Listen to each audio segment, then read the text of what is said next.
এক নজরে কোরআনে আমরা শুনছি সূরা সফের, এখানে সফের সেগমেন্ট সম্পর্কে আলোচনা করা হয়েছে।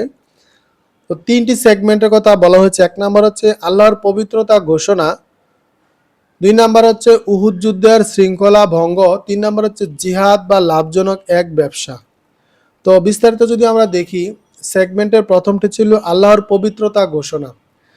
সূরাটি শুরু হয় এই বক্তব্য দিয়ে, মহাকাশ ও পৃথিবী যা কিছু আছে তার সবকিছুই আল্লাহর পবিত্রতা ঘোষণা করছে। আর দুই নম্বরে আলোচনা করা হচ্ছে উহুদ যুদ্ধের শৃঙ্খলা ভঙ্গ নিয়ে।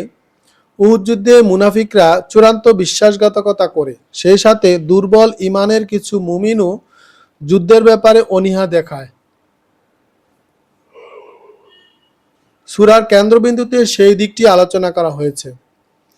এই সূরার শেষের দিকে আল্লাহ তাআলা মুমিনদেরকে একটি লাভজনক ব্যবসার পথ দেখান, আর সেটি হলো জানমাল দিয়ে আল্লাহর রাস্তায় জিহাদ করা। তো এই সূরাটির যে ফজিলত রয়েছে, সূরা সফ মুসাব্বিহাত সূরাগুলোর একটি, যেগুলোর ব্যাপারে আব্দুল্লাহ ইবনু ওমর রাদিয়াল্লাহু থেকে বর্ণিত হাদিস এসেছে।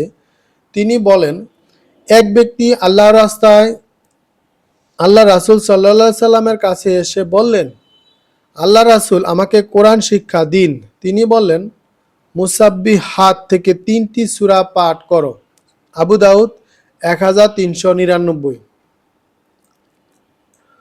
Cause and effect. তো এই সূরাটির কজ অ্যান্ড ইফেক্ট হচ্ছে নিজে ভালো কাজ করে দৃষ্টান্ত স্থাপন করার পর অন্যকে নসিহত করলে এর প্রভাব ইতিবাচক হয়। তো এই সূরাটির আমরা যদি গতিপথ দেখি, এখানে সূরা সফের যে গতিপথ এবং সেন্ট্রাল থিমের কথা আলোচনা করা হয়েছে। সেন্ট্রাল থিম হচ্ছে ইমানের পথে ঐক্য ও অবিচলতা। আর আর যে গতিপথের কথা বলা হয়েছে, এক নাম্বার হচ্ছে কথা আর কাজের ক্ষেত্রে দায়িত্বশীলতা। মুমিনদের কথা কাজে মিল থাকা শতভাগ। সেই মুখে বলবে একটা আর কাজে পরিণত করবে আরেকটা, এটা কখনোই হতে পারে না। দায়িত্বহীনতার ক্ষেত্রে হুঁশিয়ারি। মুসা আলাইহিস সালাম ও তার অনুসারীদের ঘটনা তুলে ধরা হয়েছে। তারা তাদের নবীর ব্যাপারে দায়িত্বশীল আচরণ না করায় আল্লাহ তাদের অন্তর বাঁকা করে দিলেন। 3 নম্বর হচ্ছে আল্লাহর সাহায্যের ওয়াদা। মুমিনরা যদি আল্লাহর রাস্তায় অটল থাকে, তাহলে আল্লাহ তাদেরকে দেবেন বিশাল পুরস্কার।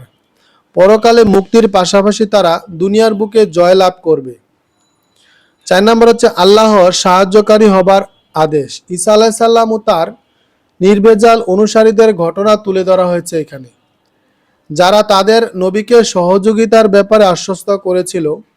আল্লাহ তাআলা তাদের মতো নির্ভেজাল সাহায্যকারী হওয়ার আদেশ দিলেন।